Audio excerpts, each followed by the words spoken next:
Well, howdy there, Internet people. It's Bo again. So, today we are going to talk about those who want to help those who have been impacted by Hurricane Ian. Getting a whole lot of questions from local organizations who would like to provide aid. And the main question is, what do we send? We have some resources. How is it going to be most useful down there? Now, at time of filming, we don't know how bad the damage is going to be. We don't know any of the real specifics.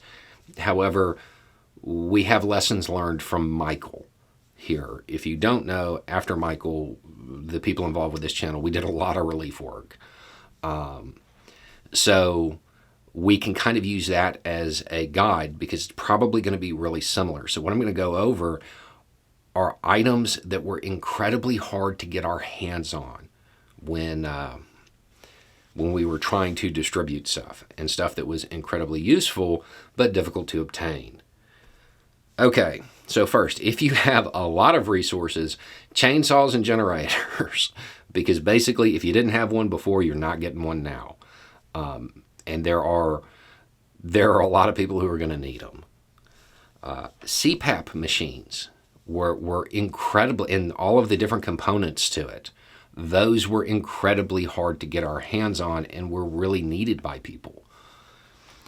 Phone batteries, the things you charge and then you plug it into your phone and it charges your phone, those were really useful because we could charge them in our vehicles while we were making deliveries and then distribute them to like key people in different neighborhoods who were kind of organizing, and it kept their phones up and running. Those are relatively cheap and super effective, and they were hard to find. And they're like $6 to $9, but we just couldn't get our hands on them. Sleeping bags, cots, and air mattresses. If a house is damaged to the point where people shouldn't be there, they will seek alternate living arrangements. Sometimes they will be, in a living room of a friend's house or a relative's house. There may not be enough beds. So those were really, really useful. Tarps doesn't seem like something that would be hard to find, but as repairs started getting underway, it became more and more difficult to locate them. And they're used to cover holes in roofs or in windows that had broken or walls that a tree had gone through, and they were hard to find. Food of all kinds. Okay. But specifically in the beginning, easy to prepare food.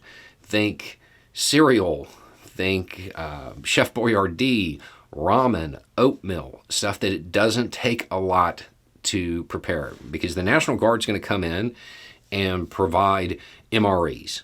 They pretty much always do, and they're normally really fast about it. However, when you're talking about a large population of people, there are some children and older folks who just will not eat it. So keep that in mind. But food of any kind, because even after the storm and the immediate impacts are dealt with and everybody's safe, there's going to be a whole bunch of people who don't have jobs because their place of employment no longer exists, or it's damaged to the point where nobody's working. So anything you can do, send that would offset normal cost of living expenses once everything kind of starts to get rolling again but isn't quite there. It causes a lot of economic hardship for those who are, just keeping their heads above water right now. So gift cards are incredibly useful for that reason. Over-the-counter meds were really hard to find, specifically Benadryl or anything that had to do with allergies. That was hard to find. Masks, gloves, and cleaning supplies. Those were difficult in the beginning, and then we got this giant truck full of like pre-made barrels to distribute. Specialized baby formula. The big baby formula companies are normally pretty good about getting stuff here, getting stuff to the impact zones pretty quickly. However, if you see the stuff that like it's for babies that have allergies, or the purple can of Enfamil that is for babies that I guess they get more gas than normal. That was highly sought after and difficult to find. And then battery powered fans, because it's going to be a while for the electric to get back up. And then on top of that, the AC units tend to sit outside, trees. A lot of people are going to be in a lot of heat. So those were the items that were most difficult to find in the immediate area that are probably pretty common elsewhere. Now, as far as where to send this stuff, right now, I don't know.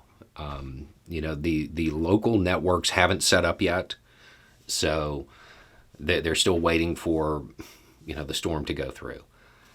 Now, also had a lot of questions about this channel and what we're going to do. Odds are we will get involved in some way. I mean, that's pretty much a guarantee. And we've had people ask about how to send money now because we're probably not going to have time to do a live stream. This channel keeps cash back to deal with disasters like this. So we will do a live stream after the fact this time. Normally we try to do it beforehand so we have an idea of a budget, but this time we'll just go with it and see where we land afterward.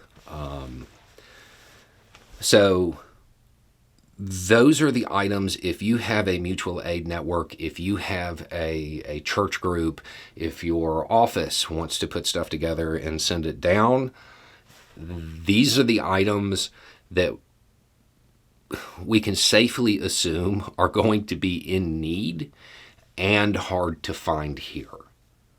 So I hope that helps, and I am loving the fact that I literally have 50 messages asking this question. Anyway, it's just a thought. Y'all have a good day.